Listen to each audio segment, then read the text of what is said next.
The government tonight revealing its final position on the price control of drugs on the heels of a brief yet sweeping closure of private pharmacies here in the capital and Grand Bahama. And according to government officials, it's a mutual decision offering maximum benefits and cost savings to consumers, with pharmacies operating in full compliance with the law. With more in the story, we go now to our Lloyd Allen from the Office of the Prime Minister. Well, good evening, Makusha, and good evening, Bahamas. Just moments ago, the Bahamas Pharmaceutical Association, along with the Ministry of Health and Wellness and the Ministry for Economic Affairs, came out of a two-day conversation where it's being called a win-win situation. Standing here with me is Minister of Health and Wellness, the Honorable Dr. Michael Darville. Mr. Darville, tell us about some of those highlights coming out of that discussion. Well, first of all, I want to thank the association and all our pharmacists for working with the government. Some of the highlights that I think is very important for us is the fact that we were able to add additional drugs. You know, cancer is one of those things that is very high in the country, and so we've added cancer drugs.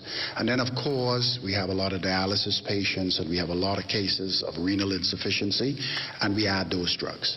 On the backdrop of that, we were able to incorporate the World Health Organization pharmacopoeia, which is very important to us. And so the discussion proved to be very beneficial to the government and bring cost savings from a wide cross-section of drugs for the Bahamian people. And so the Bahamian people are in a better position now that when they go to the pharmacy, they can find prices that are a bit lower.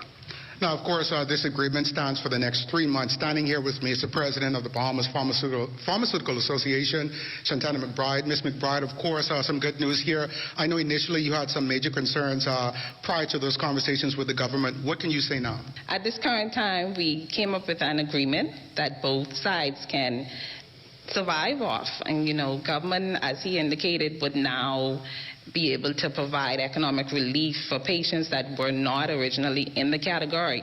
So for us, we're now able to help I would say about 60% of our patients now get this relief, and that's what we originally wanted. We wanted to come to the table to together come up with a way for our customers and for our patients to get this relief. Of course, Minister Darville, this is a 3-month agreement. What happens after the next 3 months?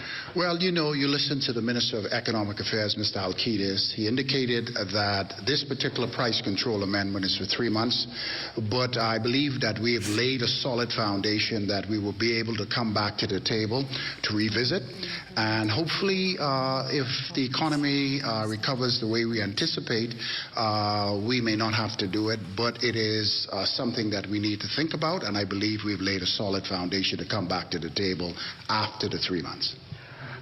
Again, an amicable agreement coming in from the Pharmaceutical Association and the Ministry of Health.